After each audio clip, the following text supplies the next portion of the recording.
የደጋው መብረቅ ኮር ጽናት ክፍለ ጦር የዙፋን ጠባቂውን ከፍተኛ አመራር ከነ አጃቢዎቹ ፓትሮል ላይ ባለበት ጥቃት በመፈጸምና ያጀበውን ዙ23 በማቃጠል ታላቅ ጀብድ ፈጽመው ታላቅ ድል ተጎናጸፉ። ታኅሳስ 29 የሚከበረው ዓመታዊ የቅዱስ ላሊበላ የልደት በዓልን ለመታደም ወደ ላሊበላ ከተማ ሲጓዙ የነበሩ ንጹሃኖች የከባድ መሳሪያ ጥቃት ተፈጸመባቸው። ይህን አሰፋ ቸኮል ሰሜን ምስራቅ እዝ ዛሬም በድጋሚ አከርካሪው ተሰብሯል። አዲስ ቅዳም ከተማ ውስጥ ከተደበቀው ወዳደር የናጡት ነካሽ የብልጽግና ካድሬ ላይ የቦምብ ጥቃት ተፈጽሟል። ይህ ብልጽግና አገዛዝ የአርበኛ አራጋውን የቀድሞ መኖሪያ ቤት በዶዘር አፈረሰ።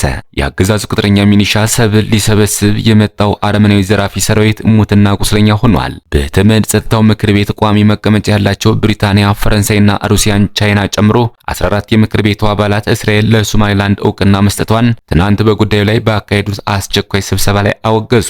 እስከ መጨረሻው ድረስ አብራችሁ ትቆዩ። እነዚህና ሌሎች ያልተሰሙ መረጃዎችን በዝርዝር እናስደምጣችኋለን። የሚዲያችን ተደራሽነት እንዲበዛ ቪዲዮ ላይክ፣ ቻናሉ ሰብስክራይብ እና ሼር እንዲሁም ኮሜንት መስጫ ሳጥን ድል ለአማራ ፋኖ የሚል አሴት እያስቀመጣችሁ አብራችሁን ሆኖ ነው ወደ መረጃችን ገባን።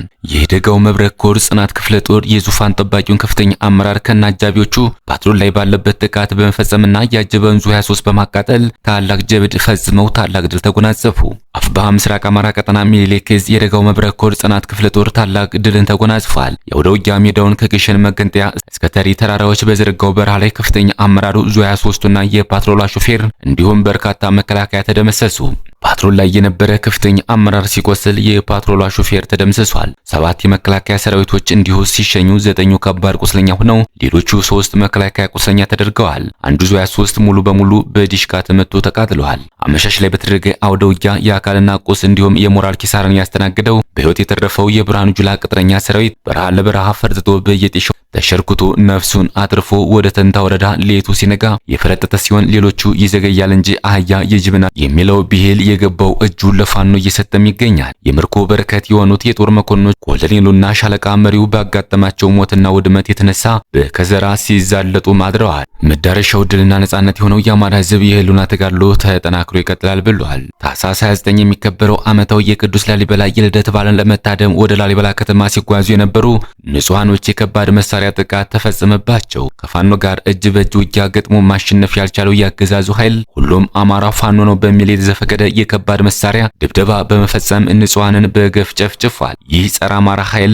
ታኅሳስ 29 2018 ዓ.ም የሚከበረውን ዓመታዊ የቅዱስ ላሊበላ የልደት በዓልን ለመታደም ወደ ላሊበላ ከተማ ሲጓዙ በነበሩ ንጹሃኖች ላይ በፈጸመው የከባድ መሳሪያ ድብደባ 2 ንጹሃኖች ሲገደሉ 9 ንጹሃኖች ደግሞ ክፉኛ መቁሰላቸውን የመረብ ሚዲያ ለማረጋገጥ ችሏል። በዓሉን ለመታደም ወደ ላሊበላ ከተማ ጉዞ የጀመሩት ንጹሃኑ ታኅሳስ 19 2018 ዓ.ም በተደረገ የጨበጣ ውጊያ 282 በላይ የአገዛዝ ወታደሮች የተደመሰሱበት በቡግና ወረዳ ብርኮ ተብሎ ከሚጠራው አካባቢ ሲደርሱ ነው ጥቃቱ የተፈጸመባቸው። በሰዓቱ የአገዛዙ ኃይል በአካባቢ ሙትና ቁስለኛውን ካነሳ በኋላ የብርኮ ቀበሌን በከባድ መሳሪያ እየደበደበም ነበር። የብርኮ አንደኛ ደረጃ ትምህርት ቤት የአገዛዙ ኃይሎች በፈጸሙት የዘፈቀደ የከባድ መሳሪያ ድብደባ መውደሙ ታውቋል። በተጨማሪም ከፋኖ ጋር እጅ በእጅ ውጊያ ገጥሞ ማሸነፍ ያልቻለው ይሄው ጸረ አማራ አገዛዝ ኃይል ልጆቻችሁ ጓዶቻችን ልገድለውብናል በሚል 2 እናቶችን በአሰቃቂ ሁኔታ መግደሉንም ዘጋቢዎች አረጋግጠዋል። ሟቾቹ የ32 እና የ35 ዕድሜ ያላቸው ወላድ እናቶች ናቸው።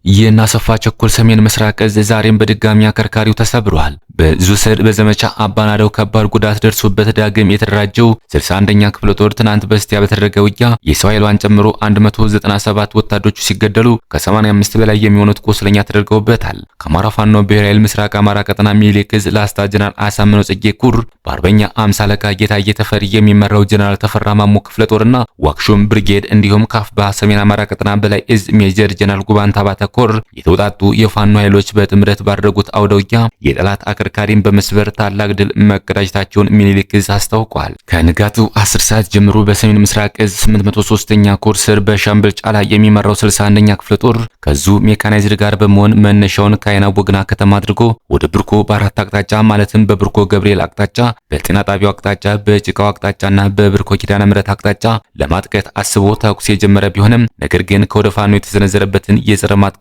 እርምጃን መከላከል ሳይችል ቀርቶ ከባድ የሆነ የሰብአዊና ቁሳዊ ሞራል ሞራላዊ ኪሳራን ተከናንበዋል። በዙ 23 በሁለት ሞርተር በበርካታ ዲሽቃና በሌሎች የቡድንና ከባባድ ሜካናይዝድ ታግዞ ተሰልፎ የነበረው የጠላት ኃይል ልብና እውነት ከሌለው መሳሪያ ብቻውን ዋጋ ቢስ መሆኑን አስመስክሮበታል ተብሏል። የ61ኛ ክፍለ ጦር የሰው ኃይል ኃላፊና ሌሎች የክፍለ ጦሩ አመራሮች ጨምሮ ከ197 ያገዛዙ ወታደሮች ሲገደሉ ከ85 በላይ የሚሆኑት ደግሞ ቁስለኛ ተደርገዋል። 7 ወታደሮች እጅ ከፍንጅ ተማርከዋል ብሏል ሚኒሊክ ዕዝ አስታውቋል። በተጨማሪም 2 ብሬን፣ 43 ክላሽንኮቭ መሳሪያ፣ 84 ወታደራዊ ሻንጣ፣ 2850 የብሬን ተተኳሽ፣ 2200 የክላሽ ተተኳሽ ፋኖ ማርኮ ታጥቋል። አዲስ ቅዳም ከተማ ውስጥ ከተደበቀው ወዳደር የእናት ጡት ነካሽ የብልጽግና ካድሬ ላይ የቦምብ ጥቃት ተፈጽሟል። ይህ የአፋባ ቴዎድሮስ ዕዝ 105ኛ ኮር 44ኛ ክፍለ ጦር 10 አለቃ ኤፍሬም አጥናፍ ሻለቃ ከምሽቱ 2 ሰዓት ተኩል አካባቢ ሰርጎ ገብ ገዳይ ቡድኗን ከውስጥ ኃይል ጋር አቀናጅታ በማስተሳሰር በሰራችው ልዩ ኦፕሬሽን የአብይ ፈረሱ ካድሬ ታገል እጅጉ ለትንሽ ያመለጠ ሲሆን ከአጃቢዎቹ ውስጥም የተደመሰሱ ተደምስሰው በስም የሚታወቁ ውሻ መንግስቱ አዳነ እና ውሻ አበበ ገኒ የተባሉ የካድሬ መጠቀሚያዎችን ጨምሮ ብዙ ደመከልብ አጋስሶች በከባድ ሁኔታ ቆስለው ወደ እንጅባራ ሆስፒታልና አዲስ ቅዳም ጤና ጣቢያ ተወስደዋል። የከተማ ውስጥ ኦፕሬሽኑ ተጠናክሮ ይቀጥላልም ተብሏል። ይህ ብልጽግና አገዛዝ የአርበኛ አራጋውን የቀድሞ መኖሪያ ቤት በዶዘር አፈረሰ። በትናንትናው ዕለት ይህ ብልጽግናው አገዛዝ በሀብትሽ ሞገስ የዳባት ከተማ ከንቲባ፣ አዲስ ሙሌ የዳባት ከተማ ሰላምና ደህንነት ኃላፊና ሌሎችም ያገዛዙ ካድሬዎች ፊት አውራሪነት አርበኛ አራጋውን የቀድሞ መኖሪያ ቤት በዶዘር ያፈረሰው። የአካባቢ ምንጮች ለኢትዮ 251 ሚዲያ እንደገለጹት ቤቱ ውስጥ የአርበኛ አራጋው ሚስትና ልጆቹ ይኖሩበት እንደነበረና ያገዛዙ ሰዎች ላያቸው ላይ በዶዘር ቤቱን እንዳፈረሱት ገልጸዋል። ከውድመት የተረፈውን የቤት ቁሳቁስ ዘራፊው ግዛዝ በመኪና ጭኖ እንደወሰደውም ለማወቅ ተችሏል። የአርበኛው ሚስትና ልጆች ከሞት ቢተርፉም ያድሩበት ይጠለሉበት የነበረው ቤታቸው ፈርሶ ንብረታቸው ተዘርፎ ሜዳ ላይ ተበትነው እንደሚገኙ ምንጮች ገልጸዋል። ግዛዙ የፋኖ ቤተሰብ ናቸው እያለ በፋኖ ትግል ውስጥ ምንም አይነት ተሳትፎ የሌላቸውን ንጹሃንን ቤት ንብረት እንደሚወድም እንደሚገድልና እንደሚሰውር በተደጋጋሚ ሲዘገብ እንደነበር ይታወሳል። የአገዛዙ ቅጥረኛ ሚሊሻ ሰብል ሊሰበስብ የመጣው አረመናዊ ዘራፊ ሰራዊት ሙትና ቁስለኛ ሆኗል። አፋባ ቴዎድሮስ ዕዝ 201ኛ ኮር 64ኛ ክፍለ ጦር በነማይ ወረዳ እንሰላል ማንቆርቆሪያ ቀበሌ የአገዛዙ ቅጥረኛ ሚሊሻ ሰብል ለመሰብሰብ በመጣው የጠላት ኃይል ላይ ጀግኖቹ የኮስተርና የሽፈራው ገርባው ልጆች ሲለበልቡት ውለዋል። የአገዛዙ አረመናዊ ሰራዊት ከነማይ ወረዳ ቢቻና ከተማና ሸበል በረንታ የዱሃ ከተማ ኃይል በርካታ ኃይል በመያዝ ወደ እንሰላል ማንቆርቆሪያ ቀበሌ የሚሊሻን ሰብል አርሶ አደሩ በማስገደድ ለማሰባሰብ ቢሞክርም በእንሰላል ማንቆርቆሪያ ቀበሌ ከጧቱ 3 ሰዓት የጀመረው ውጊያ የውጊያ አድማሱን አስፍቶ በነማይ ወረዳ ባንጃ ሸረር እና ደንሳ እንቆራ ቀበሌዎች ላይ እስከ 8 ሰዓት ተኩል በ64ኛ ክፍለ ጦር ወታደራዊ አመራሮች አባላት እንዲሁም የወረዳው ጊዜያዊ መንግስት አመራር በታገዘው ውጊያ በርካታ ያገዛዙ አረመናዊ ሰራዊት ሞትና ቁስለኛ ሆኗል። የደጃዝማች በላይ ዘለቀና የሽፈራው ገርባው ልጆች 64ኛ ክፍለ ጦር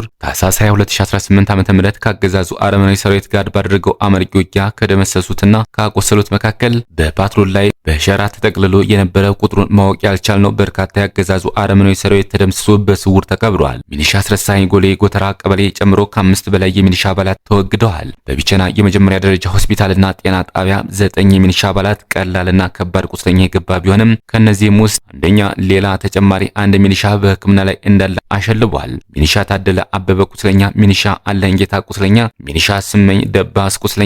ሁለቱ ሚሊሻዎች ከፍተኛ የአጥንት መሰበር ችግር ስለገጠማቸው ሪፈር በመባል ደብረ ማርቆስ ሆስፒታል መላካቸው ተረጋግጧል።